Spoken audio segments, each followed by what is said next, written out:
I'm not mocking you. It's Mocking With You, the podcast that settles the debates once and for all with your host, Lil B, and the hater.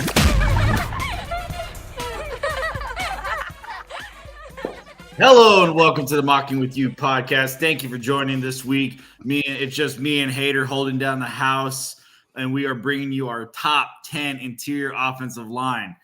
Before we get into this, let's go ahead and just talk about it and put this out here. This is not a great interior offensive line class. Remember last year we were having a hard time trying to pick the best guys? Yeah, this year's the opposite. I'm like, how do I put the worst? It's so I got three of them that are really good. That's all I got. So there's this class. Before we get into it, let's talk here for a second, because this class, there's a lot of offensive tackles that you could deem a tackle and keep them out of tackle or move them inside. So if you don't see a guy that you think is an interior offensive lineman, he might be next week on the tackle class, or you might see that tackle you thought was a tackle in this week's episode. It is really the bidder's choice here on what you want to do with these offensive linemen, because it's like it's pretty for like the first 6 or 7, 8, and then after that it gets ugly. Like, it's a lot of project hoping you can make this guy something type guy. I mean, there's obviously going to be studs found later or good solid starters found later that aren't talked about in this episode or weeks to come or the draft, like always with any position. But as of right now, and you can ask the media, you can ask the NFL circus, this is not the class. Like, this is how we were all excited for the last couple of weeks. Yeah, like the last couple of weeks with defensive, how we talked about how great these classes were. We're not going to be talking about that for the next couple of weeks, because honestly, the tackle class doesn't look like it's top heavy, and then I don't know if it's sexy when it gets later. And then you have it's not buckling on me. But no, you're fine. I just wanted to say that because I watched like 18 tackles, guards, and centers. And let me just go ahead and say right now. You watched the tackles? Let me tell you, I didn't watch the tackles. I did. Wait, I'm lying. A couple. Yeah, a couple. And then ask your brother what he thought looking at the other center. Let me just say this right now, everybody. Packer fans, if you're when you're tuning in and listening to this episode, if we want a center in this draft, we better grab one in the top 3 rounds, or we just figure something out in free agency or move our offensive line and grab something else, because for me, it's one. There's one center that I love. And then the other guys, I have not much positive to say about some of these centers. So we'll just say it like that. But we'll keep it on. We'll move. We'll go ahead and get into the episode. So, if you put in super challenging, who do you have number 1? I want to go number 1 to 10. You want to start at 1 and work ourselves to 10? Let me go. So, hold on. Let me get to my sheet of my rankings here. You big board. All right. Yeah. I think it's a clear number 1, and it's Tyler Booker, the Alabama offensive guard. Yeah. So he's 20 years old too. One of the youngest. So he's young. He's 6'5", 324. I was talking to my brother today, Big B, and I said, why is he not getting the hype like Zach Martin was getting when he was coming out, and Zach Martin and I'm blanking, Indianapolis Colts guard that everybody was talking about, just put a Hall of Fame jacket on him. Oh, yeah. Quentin Nelson. I think Booker is that good. Like, I think he's that level of Zach Martin and Quentin Nelson. I don't think he's getting the hype he deserves. I love Tyler Booker. If you need a guard, Booker is your guard this year. He's the pancake king. That is what I took away. Every damn play, he was putting somebody on their ass. He can pull. Makes a lot of pancakes. Yeah, he's great in pass in. He's pass in rush. He's get low and has the leverage. Great pulls. Gets the second level blocking. he keeps his head on the swivel. He can pass blocks. He can pick up stunts. He doesn't get beat by any pass rusher moves. This guy is the complete package and what you would want from your guard. And then after this, like he's it. He's the guard, and there's no other first-round guards in my opinion. Yeah, I mean, definitely he's the only first-round guard. He's the only elite guard in this draft. Everyone else is just good. Yeah, I'm not saying some of these guys can't be all pro, some of these other guys can't be like Pro Bowlers and all pro. It's just skill set and where they're at right now. Booker is it. He's the guy. And then you just. I only have one word for Booker in my notes. Finisher. Yeah. But finisher. He's a. I can't argue. He is. Like in Mortal Kombat, where like at the end it's like finish him, and then Booker's like boom, take it. Yeah. Booker. I just love watching Booker because he was always putting somebody in the dirt. Like he's a mauler too. He does everything. I love Booker. Yeah, I can gush over Booker all day long. So it sounds like we both agree there. This guy. I lied. I forget. I would not be mad at a team from 25 to 32 to get this guy in the first round. And that is Joanne Savinelli, the offensive guard tackle from Arizona. You might not. Did you watch him? He's a tackle. I did. He played. Yeah, it starts. Go ahead. No. Yeah. So he played left tackle, right tackle, mostly right tackle at Arizona. He did play some offensive guard. He's 6'5", 336. He's a bully. He has tight. So I'll start off with some things. My negative about him is he's tight in the hips. He sometimes doesn't get the best hands on you, but athletic. He keeps his head on the swivel as well. He keeps moving forward. He always gets a hand, a chip, a block, something on you. If he loses, he finds a way to win. He recovers well and makes sure to at least get enough to push the defender out of the play or extend the play a little bit longer. He's very great on rollouts. He's a very heavy. They used him a lot on rollouts and toss plays to be the lead blocker on running plays. He's a strong running, blocking offensive guard. And he's another one that just bullied. He just kept pushing. There's multiple times he was pushing his guy 20 yards downfield while watching tape. I was gushing all over this dude while watching him. Yeah, so there was another guy I was watching before this guy, and I was like, well, I don't really like this guy. But I did watch more tape on the other guy, and I liked him more. But I still liked Jonah a lot more than I liked the other guy, who is probably in number 3. Who I just lost my note on. Sorry.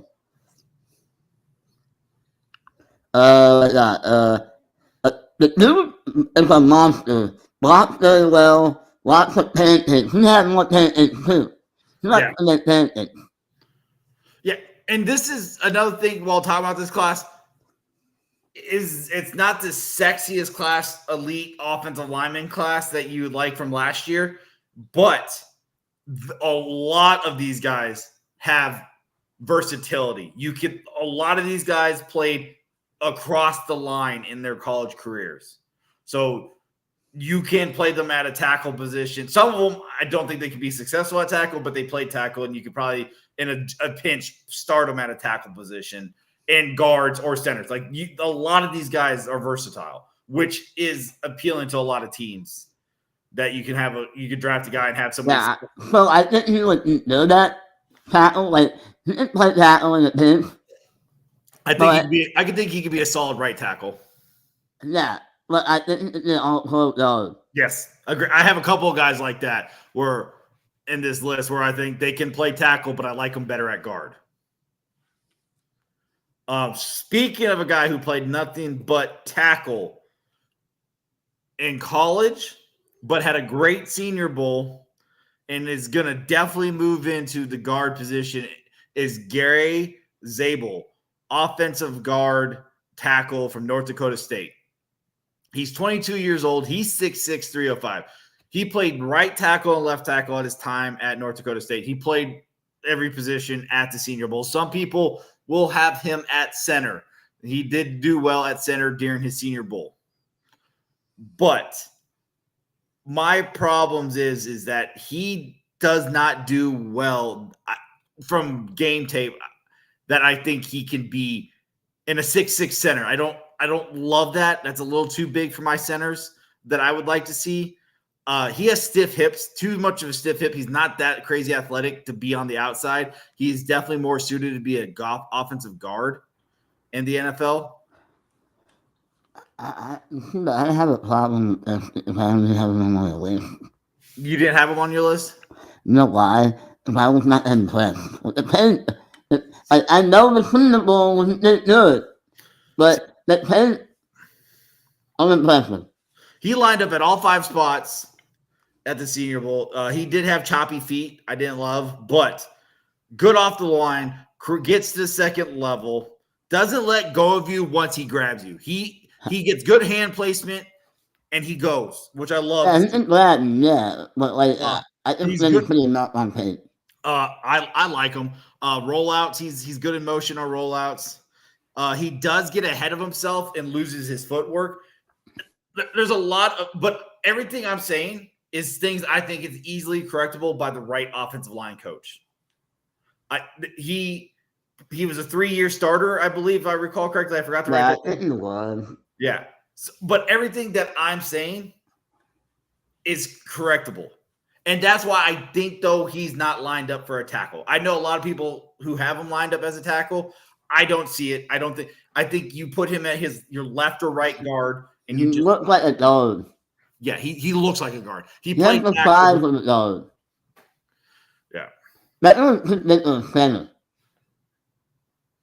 I don't see it with center. I'd be shocked if he played center, but for me, he don't play with any. He don't have enough leverage. Even though he's tall, something out of the stance is really hard. Yes, agreed. Agreed. So who do you have at 3 then? Looks like we're breaking off here. I have kind of working. I have Donovan Jackson. Okay. From Ohio State. Didn't know Ohio State University. Yes, Donovan Jackson from the. I'm a little lower on Jackson. So I was about to be, and then I saw his face against Abdul Carter. He had a bad game against Abdul Carter. He shut him down. Abdul Carter had 2 sacks against Donovan Jackson. Oh, I think I was watching the first game. Yeah, you must have been wrong. Yeah, he literally first thing I gave stat, Abdul Carter game, gave up 2 sacks. He did not shut down Abdul Carter. But he's not a tackle. No. So 2025 season, he played at left tackle. 2024 season. No, for me, I mean. 2024 season, he played left guard. They moved him out to left tackle this last season. The season before, he was left guard. But there are offensive tackles that hurt or something? No, remember, he went off to the pros. They had the... Oh, yeah. So they moved him outside, and it hurt him. He definitely, if you watch his 24 tape, he was dominant in his 24 tape as a left guard. But this season as a tackle, he did well. He was serviceable, but he was not as good as he was at a guard. Yeah, I want that 2023 old Donovan Jackson. Yeah, so funny enough, Donovan Jackson's 4 for me. So Donovan Jackson's 22 years old, plays for Ohio State. He's 6'4", 320. As I said, he played left tackle this 25 season. In 24, he played left guard. So they kicked him out this last season. He was serviceable, as I've already mentioned. He is too slow for the pros to be a left tackle or a right tackle. You could see it on his tape. He has a slow kick out, and he's slow to recover on his outside shoulder. He's fine. He's not great, but he covers better on his inside. He can't defend. Abdul Carter ate his lunch on the outside, and I know Abdul Carter's elite, but that's what he's going to be playing every week in the NFL is Abdul Carter's, and he could not protect his outside. He has good footwork, not great in the rollouts or the screens either. He is a bully in the inside, looks definitely more comfortable and more decisive in the run game. He's not the best pass protector, but there's a lot of good run blockers in this. 100%. This is a very good run blocking class. But yeah, like those are my boy Jim's gonna love that. Yeah, Jim's gonna love this class to build that the whole, and then he was gonna love this running back class too. Okay. But go ahead. Who's your number 4? My number 4 is Emily Jones. Oh, I'm glad you're on there with me, buddy. I'm already gushing. I'm sitting here gushing already over my boy. I thought I was the only one. I have a thing that's on it with my guy. Yeah. I think it's our guy. We're gonna have to fight for him when it comes time. I have it so in my notes on class pro with the good offensive tackle, but a purple guard that attacks the next level in the run game very well. Absolute beast. So Emory Jones, I thought I was gonna be bullish, number 5. I thought I was going to be bullish on Emory Jones and be in front and on the docket there, but you beat me to it with number 4, sir. Well, nothing was impressing me when I was watching on the tape. I'm like, oh, my goodness. Yeah. So Emory Jones is offensive tackle, right tackle for LSU. Emory Jones is 20 years old. He's so young. He's young. So the ceiling is gonna be it's like higher than mine.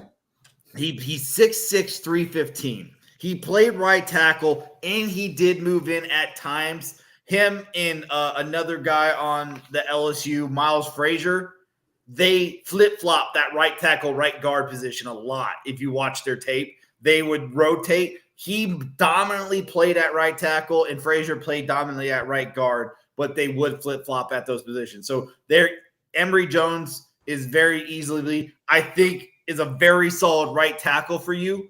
And I agree. I put the same notes. Good right tackle, elite right guard that can be an all-pro right guard or guard for you. I like him more at the right position, right guard position.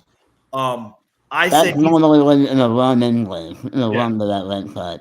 I said he is in a mauler. He was my first mauler. This dude, he played nasty. He was he looked like, I remember one play where he literally threw a guy like 3 yards and he just jumped over him and just was like, he could have got taunting, like literally like tossed the guy and then went over him and just like, it was a domination play. This dude is powerful. He's good on stunts blocks. He passes and picks up stunts and picks up passes. He has no hand pop though. That's like my negative about him. He has no hand pop. It's funny enough. No, he doesn't. But he doesn't pop you. He like, you know how like you see that on tape, like they'll pop them and then like they'll bat at it. That didn't happen. Yeah. But he'll maul you. Yeah. But he's always looking to kill you or block you. That's him. His mentality is turn on, kill. Is how he looks on tape.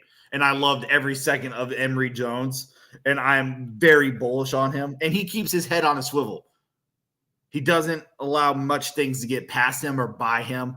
And I love that. He easily always caught up the blitzer coming from somewhere or the stunt or any move. And he picked it up and made the block and picked up the block. He'll pass the block off.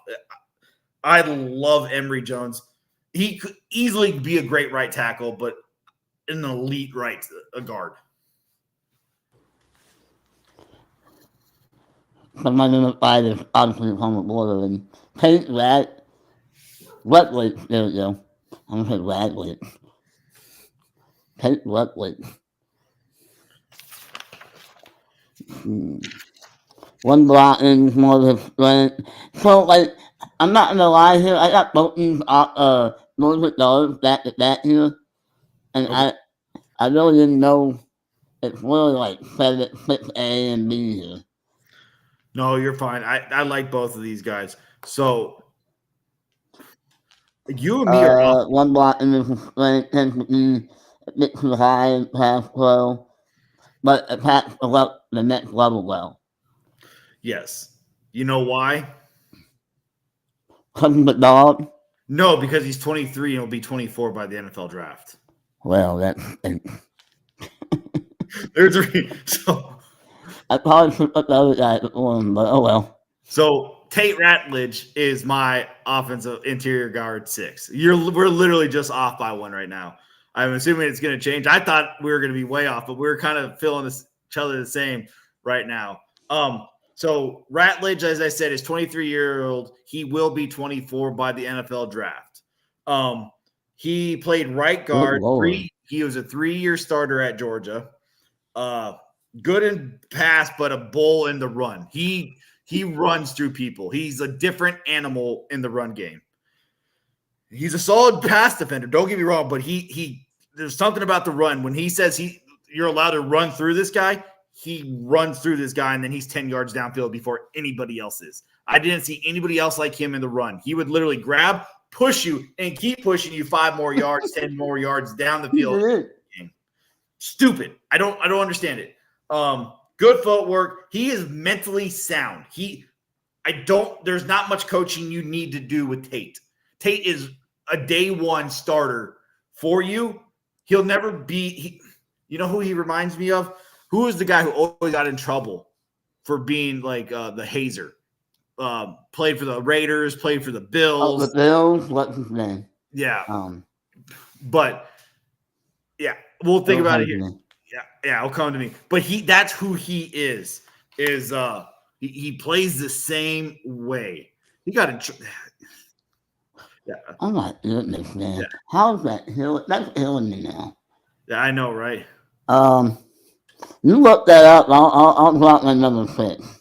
Yeah. If I didn't call him. If Xavier, wait a minute. If Xavier Trust.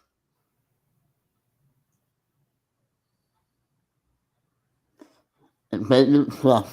Oh, that is honestly, I have. That's not the guard I have for Georgia. Oh, really? Mm-hmm. Oh, he's going to play right tackle.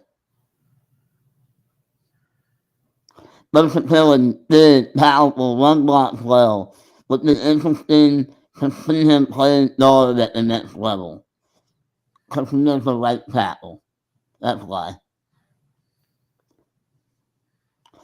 Richard Incognito, that's who it is. Richie Incognito. There it is. Yeah. That's what Tyler just told me. Thank you, Tyler. He's probably yelling at the screen. Richie Incognito. That's who Tate Ratledge is, 100%. Like, I'm not saying all the bad things. I'm just saying on the field play style is Tate Ratledge. Yeah, so what do you got about Xavier Truss? I just told him. Sorry, I was versatility, big, powerful, run block well, with the guard at the next level. I don't know. I'm throwing darts right now. So everything after 5, I'm throwing darts. So here at number 7 for me, we're going to separate for the first time in a while, and I'm bringing in Marcus Mbao, the offensive guard tackle from Purdue.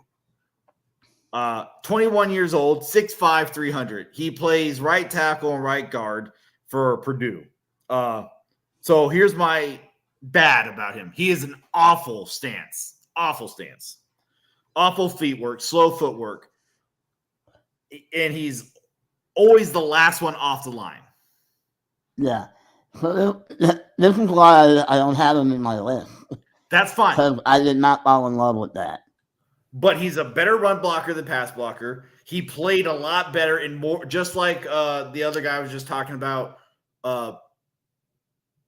Donovan Jackson, when he was more decisive. Mbao he just feels more comfortable in the guard position.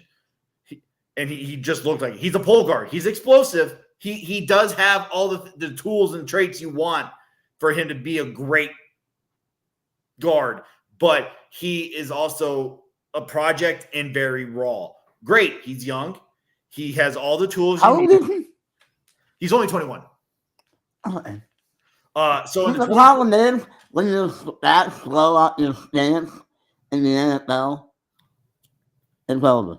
Yeah, but in the 24 season, he played 666 snaps. He had only allowed 21 pressures and 3 sacks. Again, those are solid numbers, but you start translating that into the pros, that's going to get a little worse. He was injury prone. He did miss some of the 23 season. He has pad level, but he's raw. He overextends, but he has long arms. He's a pole guard. I like a lot of his tools, but he does have a lot of negatives.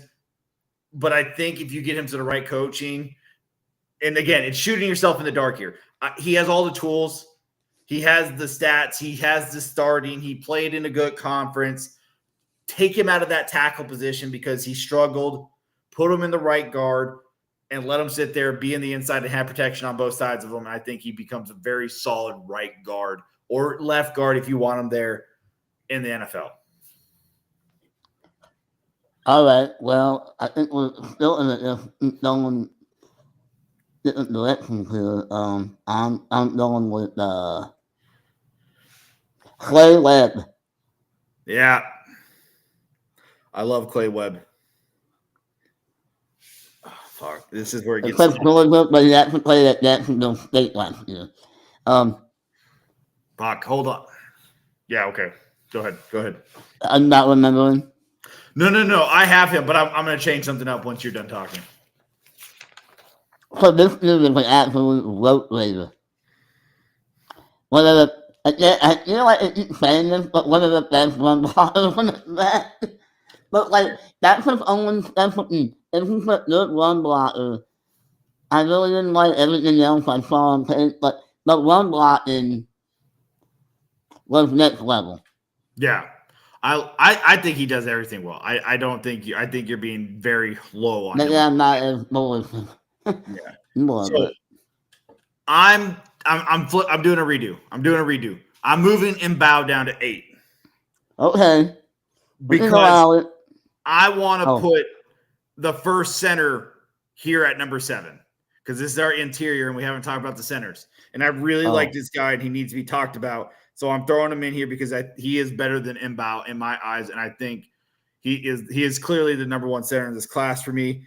And let's talk about Jared Wilson, offensive center for Georgia. I'm going to put him at 7. I'm moving Mbow down to 8. I was focused on my top 10 interior guards, and I forgot about Wilson. So I want to move Wilson up. I didn't think about my centers. Wilson to me is the only center worth talking about. So Wilson is he was the starting center for Georgia. He was 21 years old. He's 6'3", 310. He great stance. He can pull. He's a stone wall. This man is a wall in the pass rush. You're not getting up to center. There is no interior pressure from the center position from Jared Wilson. He is a stone wall, and he locks up all defensive tackles he plays against. He gets to the second level, which you love in the run game. He has a very wide base, and when he gets a hold of you, that's what makes him strong. And that stone wall. He locks you, and he plants himself and creates a wide base where you're not getting around him and you're not getting through him. He bullies people in the run. Again, we can sit here all day and talk about these interior linemen and the run, how good of a run defending or run blocking class this is. He can overextend sometimes on his blocking, but he can always, if he overextends, he recovers and continues the block, which I love to see. But he also never loses. Again, another guy, my guy. I'm in love with Jared Wilson, and he's a potential my guy candidate later. But Jared Wilson, number 7 for my interior. You see, I'm gonna have to say that I watched so many guards that I didn't make it. Oh, you're missing out. I'm gonna have to watch him after we're done with this. He has enough. He has a lot of tape out there. Worth it. I'm surprised I didn't see him when I was watching the goals. Yeah, you should have. I mean, Georgia's fucking whole offensive line's gonna be drafted. Which is crazy. Well, I got Will Lampton. Willie Lampton. Right here. I think he's gonna be a dog. I know, everyone's like enamored and split up all these guys, but he's 5'11". He's 5'11". Come on, guys. You've got Blake Ledward. He's gonna be a center. And he's gonna be a 10-year center.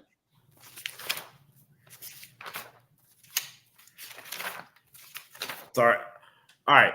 Ledward holds up well in the past game, but I wish he would get after it more. You don't seem like he gets after it much on tape. It's gonna hurt him. He's gonna be drafted late. He did not get the Pro. He did not get a combine invite. That's gonna hurt his draft. I mean, it's done. People get drafted not going to the combine, but you don't see guys get drafted high who don't go to the combine. So he's definitely right. He's gonna have to do his own pro day, and then he's gonna have to do there's the regional combines, but it's gonna be mostly probably his visits and his fucking his pro day. I mean, yeah, we'll see. I didn't care for him, but we'll see. But we're gonna talk about a guy you've already talked about. Again, you and me I hate that you and me agree on these guys. I love it because we both see it, but I hate it for later episodes. Let's talk about Clay Webb, Jacksonville State. Yeah, my dude. Yeah. Again, thought I was being bullish on him, having him on my top 10. But no, here comes Chris screwing me out of my moment. So Clay Webb, offensive guard, left guard for Jacksonville State. He's 6'3", 311. Played left guard, could play center if you need him to. Former 5-star recruit for Georgia. He's a bully in the run game. Said the same thing as Chris. Also great in the pass pro. I think he's another fundamentally solid prospect who is ready to start day one for a team that needs a guard or a center. I have him as a left guard, but I could see him and a team putting him at center if needed. He keeps his shoulders lined up with the defenders and make sure he drives through them and doesn't let them get around his shoulders. He keeps his shoulders forward and keeps his block forward, which is beautiful to see. Good. Again, fundamentally sound, good footwork. I don't know if I can sit here and give a negative on Clay Webb. He plays to the echo of the whistle. Definitely at the run game, as Chris has mentioned. If we wanted to say anything, he's a guy who doesn't have hand pop. Hands can be improved. There's my negative. Hands are not there for me. Yeah, there's my negative on Clay Webb. That was probably why I didn't like the pass pro. He locks onto you though. He doesn't have the He doesn't have the oomph, but he gets your hands on you and you're done. Yeah, once he gets a hold of you, you're going down.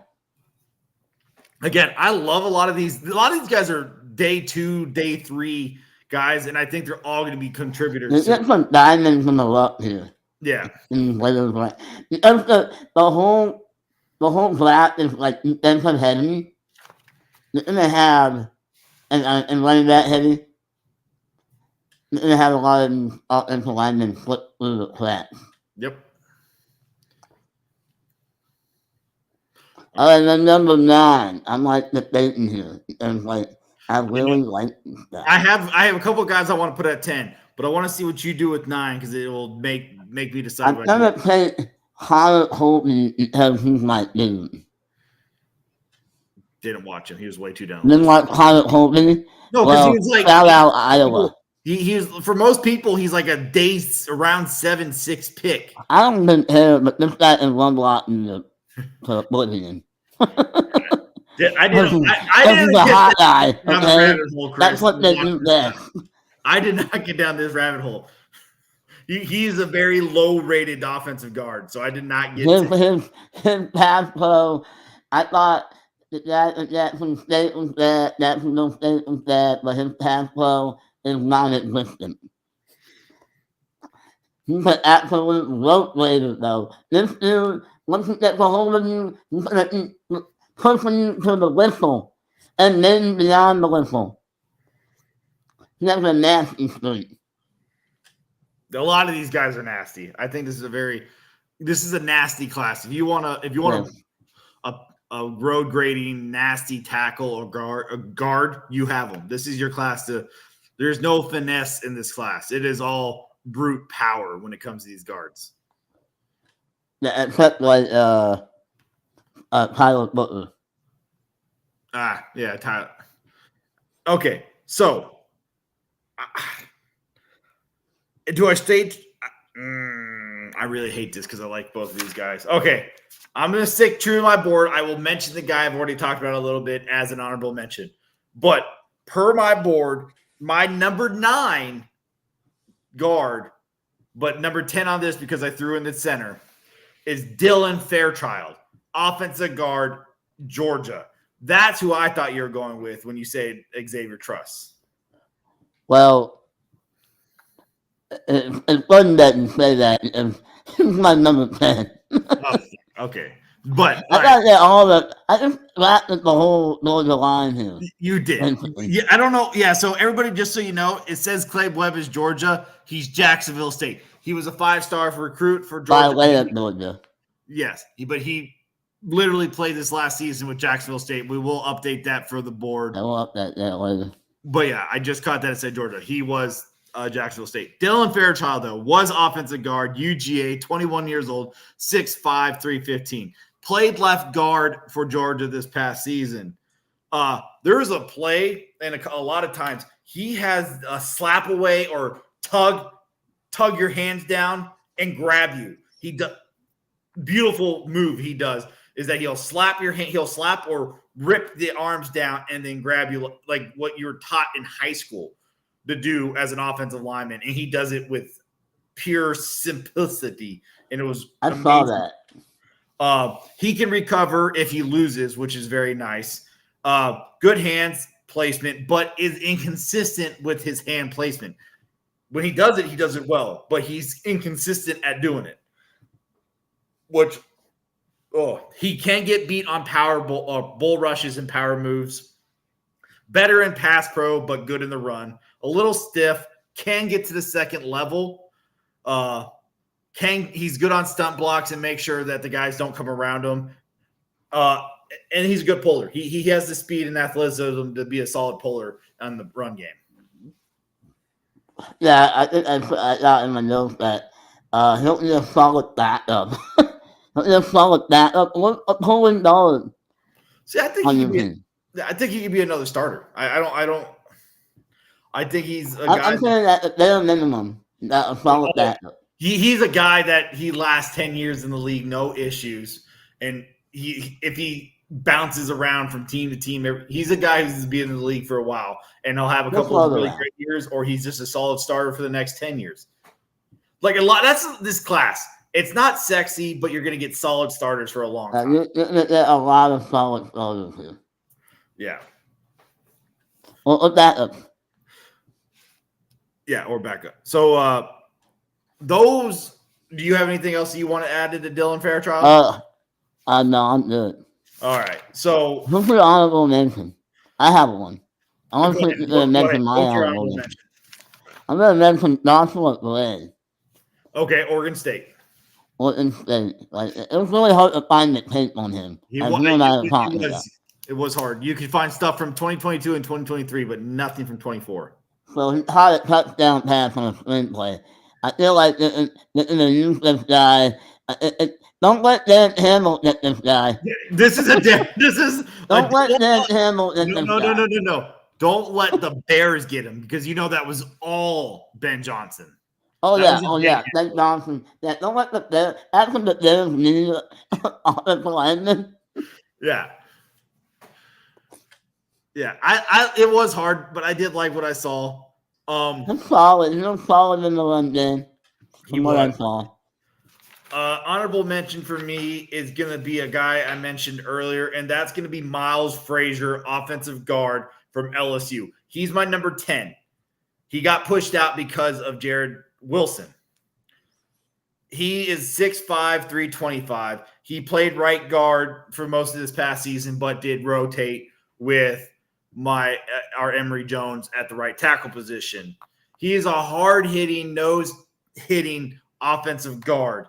He moves and picks up multiple blocks. He can move around the line and pick up blocks. He keeps it like this offensive line for LSU. Those two, Emory Jones and Miles Frazier, worked so well. They knew what the other guy was doing. Those guys were like a team in tandem and always pushing blocks to each other and picking up each other's blocks.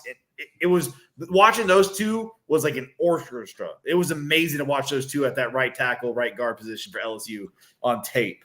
He's very strong in the pull game and can lead your blocking in the run game as a pull. I feel like people are getting so mad at us that we don't have Miles Frazier. Like I literally have 20 Georgia guys and no Miles Frazier. I do like Miles Frazier, but you want to know who people are going to be mad about we don't have? Who? Jalen Rivers. Who? Jalen Rivers. I know. You know how much I didn't like him. Yeah, we both do not like Jalen Rivers. I'm not going to sit here and bash. What am I? If you're mad about not having Jalen Rivers on, I want you to give me a 5-page paper on why he's good. Just compare that. That's fine. Yeah. So I'm not going to hate, but I have to just mention this. Did you watch Jake Majors, the center from Texas? No. Don't waste your time because the kid is on his face 99% of the time. Literally, all I say is the ball and just like fall over. The note was he's on the ground again. He's on the ground again. Like he's on the ground. Like that's all he did was on the ground. I'm like, how is he a starting center? Isn't that bad? From what I saw, he was bad. You know what that is? That's bad footwork. Oh man, he was on his face. He would get pulled down, ripped down, trip on his feet, on the ground about 40% of the time. It was so infuriating. There was a guy like that a couple years ago that I was watching. I was like, this guy's on the ground all the time. Yeah. But that is it for this week's episode. Those are our top 10 interior offensive linemen for the upcoming 2025 NFL draft. Next week will be the tackles. And then after that, we get to the fun. We get to whatever. The fun begins. Tyler, get in. Yeah. We get to the fun. We'll be bringing you the tight ends, running backs, wide receivers, and quarterbacks. Tight ends. We're getting tight end class, bro.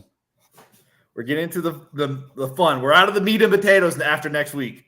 We're about to get to the whole meal. Yes. So we appreciate you. Tune in next week, same time, same place for our top 10 offensive tackles. Have a blessed one, everybody. Thank you for listening to the Mocking You podcast. Yours truly, Lil B at Brunelli Sports and the Hater at Supercharged 33.